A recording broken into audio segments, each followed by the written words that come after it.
Boleh masuk silakan. Kemudian malaikat Israel mengucapkan salam, dan setelah mengucapkan salam, malaikat Israel menawarkan, ya Rasulullah, aku disuruh oleh Allah untuk mencabut nyawamu atau membiarkan aku. Dalam riwayat, aku disuruh oleh Allah untuk memberikan pilihan kepadamu, al-baqa fid dunya, tetap di dunia, atau ar-rafiqul a'la, atau dengan Allah. Nabi Muhammad menjawab, ar-rafiqul a'la, dengan Allah. Kemudian setelah itu Nabi Muhammad berdoa agar umatnya selamat. Setelah ada jaminan umatnya selamat, malaikat Israel, sudahlah, cabut nyawamu kalau memang sudah waktu. Mulailah Nabi Muhammad dicabut nyawa beliau oleh malaikat Israel. Dan di saat Nabi Muhammad mulai dicabut nyawa beliau oleh malaikat Israel, Nabi Muhammad mengatakan, mahadha, apa ini wahai Israel? Malaikat Israel kemudian menjawab, ya Rasulullah, itu adalah sakaratul maut, itu adalah sakitnya di dalam kematian. Kemudian Nabi Muhammad mengangkat tangannya sambil berucap, la ilaha illallah, inna lil mauti la sakarat, tidak ada Tuhan selain Allah, sungguh di dalam kematian ada sakitnya, sakit kematian, yaitu sakaratul maut. Kemudian Nabi Muhammad memohon, ya Allah, Allahumma khaffif alayya sakaratul maut, ya Allah, ringankan sakaratul mautku ini, ya Allah. Dijawab oleh malaikat Israel, ya Rasulullah, itu sudah aku ringankan 70 kali. Nabi Muhammad menoleh, apa malaikat Israel? Sudah kau ringankan 70 kali keringanan? Ya Rasulullah, sungguh aku tidak pernah mencabut seorang hamba lebih lembut dari cara mencabut nyawamu. Ini sudah aku ringankan 70 kali. Setelah itu justru Nabi Muhammad menangis, Israel, 70 kali rasanya masih sakit. Ya Rasulullah, memang itu sakaratul maut. Lalu bagaimana engkau mencabut umatku, wahai Israel? Yang diingat siapa? Umat. Kalau engkau mencabutku dengan ringan seperti ini masih sakit, bagaimana engkau mencabut umatku, ya Israel? Dijawab oleh malaikat Israel, umatmu manusia biasa yang mencabut. Ya Rasulullah, begitu saja. Nabi Muhammad menangis. Tiba-tiba Nabi Muhammad mengangkat tangan dan memohon kepada Allah, Allah, Allah, inna lil mauti la sakarat, la ilaha illallah, inna lil mauti la sakarat, sungguh di dalam kematian ada sakaratul maut. Allahumma khaffif ala ummati sakarat maut, ya Allah, ringankan dari umatku sakaratul maut, wa thaqqil alayya, dan bebankan kepadaku. Sampai tidak sadar doanya Nabi Muhammad seperti itu, thaqqil alayya, itu doa cinta. Seorang ibu yang pernah punya anak itu lihat kalau doa Rasulullah ini masih diragukan. Bagaimana Rasulullah bisa doa begitu? Itu bahasa cinta yang tidak bisa diterjemahkan dengan akal, oleh akal. Seorang ibu kadang-kadang, ibu yang di belakang, ibu mau dikasih sakit oleh Allah? Mau, Bu? Ibu jauh sekali. Ibu mau dikasih sakit? Jawabnya tidak mau. Tapi suatu ketika seorang ibu melihat anaknya sakit, ngomong, sudahlah nak, jangan kamu yang sakit, biar ibu yang sakit. Ada atau tidak? Nah, kenapa ngomong begitu? Itu bahasa cinta itu. Tidak rela kalau anak ini sakit, biar aku saja yang sakit. Itu yang dirasakan Rasulullah. Sakaratul maut begitu sakitnya, membayangkan betapa sakitnya umat Nabi Muhammad di saat dicabut nyawa beliau. Maka Rasulullah mengatakan, ya Allah, ringankan sakaratul maut dari umatku, bebankan kepadaku saja, ya Allah. Wala sawfa yu'tika fatarda. Permintaan Nabi Muhammad tidak ditolak oleh Allah, dikabul dan dikabul, wahai Muhammad. Sallu ala Nabi Muhammad. Dan benar, sakaratul maut kita ditahan oleh Rasulullah, ditanggung oleh Rasulullah, sehingga digambarkan oleh Imam Bukhari di saat Nabi Muhammad dicabut nyawa beliau, Siti Aisyah yang ada di situ. Rasulullah berada di pangkuan Siti Aisyah, yang saat itu Siti Aisyah melihat keringat dingin keluar dari kening Rasulullah. Siti Aisyah tidak pernah melihat keringat keluar seperti itu. Bahkan di saat dipegang kepala Rasulullah, panasnya melebihi dari panasnya orang biasa. Setiap kali ada kain dicelupkan di air, ditempelkan di kening Rasulullah, langsung mengering. Saat itu Nabi Muhammad mengucapkan kalimat la ilaha illallah, innal mauti la sakarat. Kemudian Nabi Muhammad berpesan dengan banyak pesan, dan di antara pesan Rasulullah adalah akri minni ala ummati salam, akri minni salam ala ummati wa ala man ittaba'ani wa ala man tabi'ani min ila yaumil qiyamati. Aku titip salam kepada umatku dan orang yang mengikutiku sampai hari kiamat. Sadari salam Rasulullah. Sebelum meninggal masih ingat titip salam. Salam kepada siapa? Bukan salam kepada siapa-siapa, tapi salam kepada kita. Maka mari kita mengucapkan salam kepada Rasulullah, karena Rasulullah sudah salam duluan kepada kita.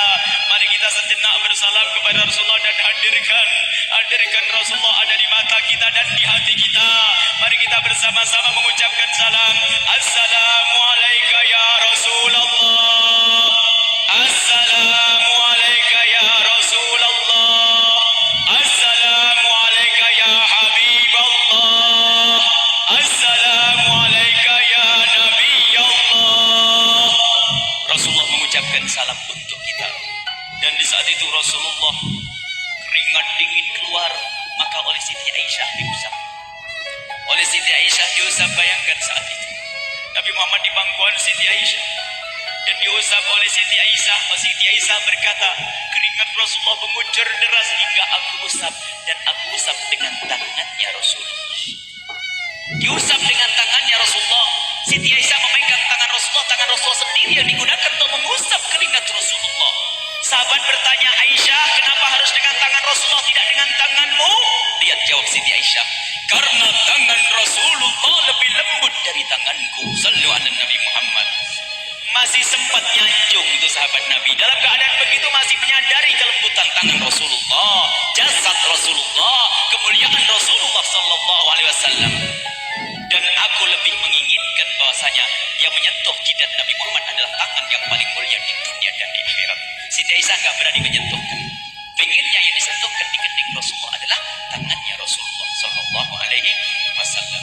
Kemudian setelah itu Nabi Muhammad merasakan sakit yang sangat untuk kita. Kemudian Nabi Muhammad mengangkat tangan tinggi-tinggi ucapkan la ilaha illallah inna lil mauti lasakarat.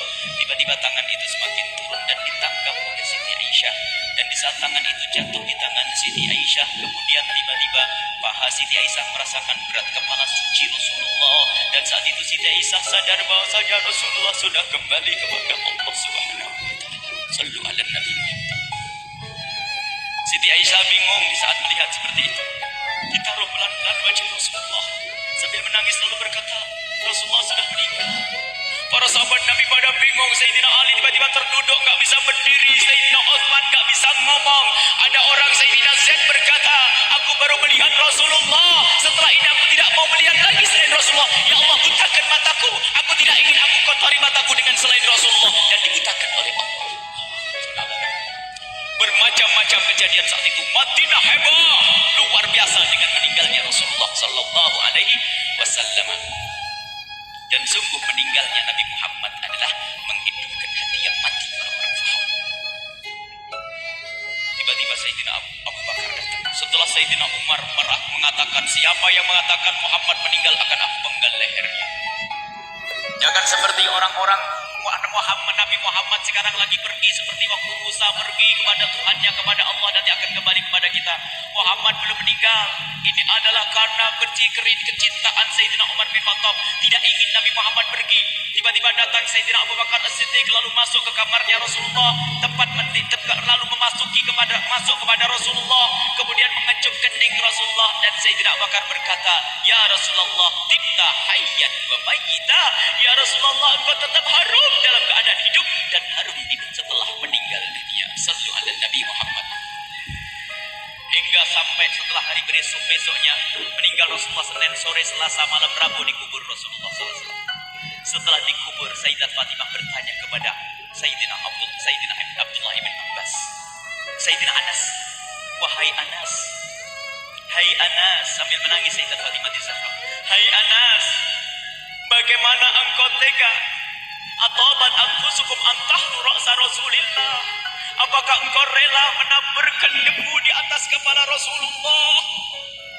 Sayyidina Anas menangis kaget, ya wahai binta Rasulillah, kalau kami tidak dilupakan oleh Allah, niscaya tidak ada yang bisa mengubur Rasulullah. Jadi saat itu dilupakan oleh Allah, sehingga mereka tidak menyadari melakukan itu semua. Kalau mereka sadar tidak akan bisa mengubur Rasulullah sallallahu alaihi wasallam. Ini yang diungkapkan oleh Sayyidina Anas, kalau seandainya kami tidak dilupakan oleh Allah, niscaya kami tidak akan mampu mengubur Rasulullah SAW. Kami yang hadir di sini ya Allah ingin senantiasa hadir di hati kami kekasihmu Nabi Muhammad, maka kami mohon ya Allah jadikan kekasihmu Nabi Muhammad yang akan ya Allah yang akan mendampingi kami kelak saat kau cabut nyawa kami, seperti yang kau wahyukan kepada kekasihmu Nabi Muhammad, wa absyiru bil jannati, semua hamba yang beriman akan menyaksikan surga ya di saat dicabut nyawa mereka, dan surga di tempat surga itu yang paling mulia adalah Nabi Muhammad. Maka kami mohon ya Allah saat kau cabut nyawa kami Allah, hadirkan Nabi Muhammad di hati kami Allah. Dan kami mohon ya Allah saat di alam barzah nanti ya Allah, saat yang sangat mengerikan itu ya Allah, kami mohon hadirkan kekasihmu Nabi Muhammad, sehingga kami tidak takut dan gentar lagi dengan malaikat mungkar nakir. Dan ya Allah kami mohon di saat di padang mahsyar nanti ya Allah, hadirkan kekasihmu Nabi Muhammad, jadikanlah kekasihmu Nabi Muhammad yang akan menemani kami dan akan membonceng kami, membawa kami ke telaga Kausar, lalu kami diberi air minum dari air telaga Kausar hingga kami tidak akan haus selama-lamanya. Ya Allah, jadikan kekasihmu Nabi Muhammad yang akan menemani kami di saat kami menyeberang Siratal Mustaqim hingga kami tidak akan terjerumus ke neraka Jahanam, dan jadikan kekasihmu Nabi Muhammad yang akan kami saksikan setiap saat di surgamu ya Allah. Ya Allah, jadikan kekasihmu Nabi Muhammad yang senantiasa ya Allah kami lihat kelak di surga, dan jadikan ucapan kami di akhir hayat kami kelak adalah ya Allah adalah kalimat agung dan mulia, la